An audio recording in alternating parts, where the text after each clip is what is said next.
m'appelle Aminata Boko, je suis la directrice de l'agence Influence qui existe depuis 10 ans.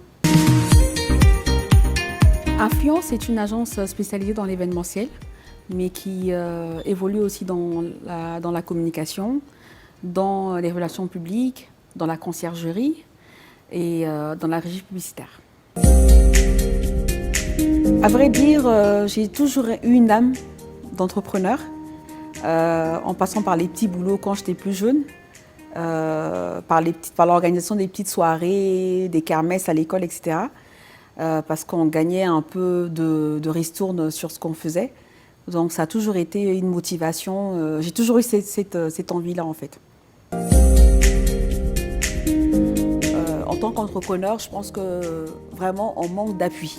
On manque d'appui, on manque d'encouragement.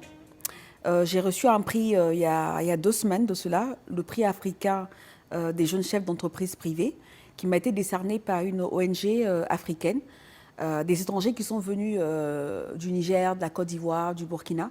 Mais je n'ai jamais reçu de distinction dans mon propre pays. Parce que peut-être que c'est, comme le dit le Dibisogo, on l'a tellement qu'on l'a partout, à chaque bout de rue, que ça fait partie de notre décor. Donc on ne le valorise pas. Comme le bazin. Je sais qu'il y a tous les Maliens ont au moins 1 ou 2 bazins dans leur armoire.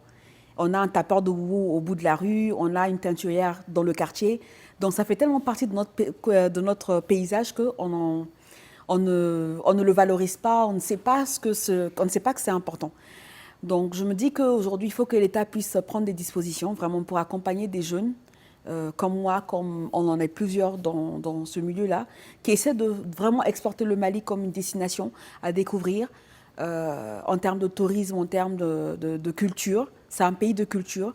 Je pense que ça doit ressortir. Ça, c'est un premier point. Dans un second point, on rencontre beaucoup de choses aussi en termes d'entrepreneuriat. C'est la copie des événements.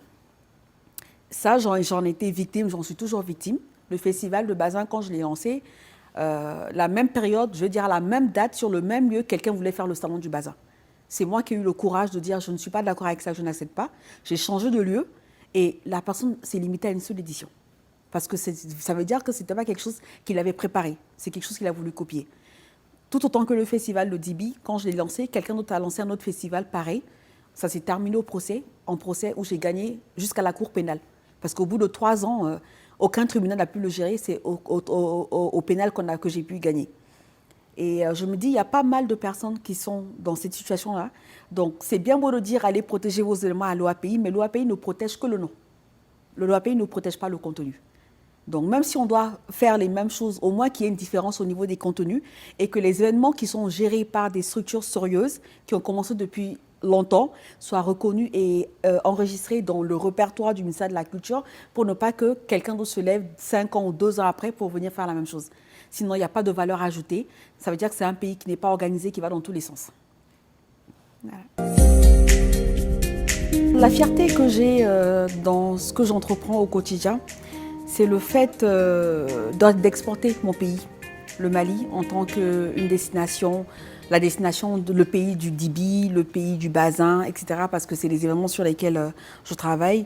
Et notamment quand on a des artistes internationaux qui viennent sur les événements, quand on a des personnalités qui viennent du Sénégal, de la Côte d'Ivoire, du Niger, du Burkina pour assister à ces événements-là et qui, eux, relaient ce qu'ils ont vu, ce qu'ils ont côtoyé, des personnes formidables qu'ils rencontrent ici. Donc pour moi, ça c'est une fierté. Je suis une personne courageuse qui sait ce qu'elle veut. Qui met tout en place pour l'avoir. C'est pas évident, c'est beaucoup de nuits blanches, c'est beaucoup de travail, c'est beaucoup de questionnements parce qu'il arrive des moments où vous doutez même de ce que vous faites.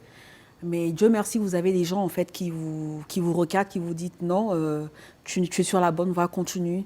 C'est pas facile, mais il faut beaucoup de courage. C'est l'occasion de peut-être les remercier. Ils sont beaucoup, mais je peux pas tous les citer. Et je suis une personne empathique aussi. C'est vrai qu'on dit que dans le domaine du business, no pitch in business, comme on le dit, mais je me dis que l'empathie m'a permis de gravir beaucoup d'échelons. Parce que si je n'avais pas certaines empathies, je n'aurais peut-être pas eu certains réseaux, je n'aurais peut-être pas eu certaines connaissances du métier que je suis en train de faire, je n'aurais peut-être pas eu des circuits ou des connaissances dans ce que je fais.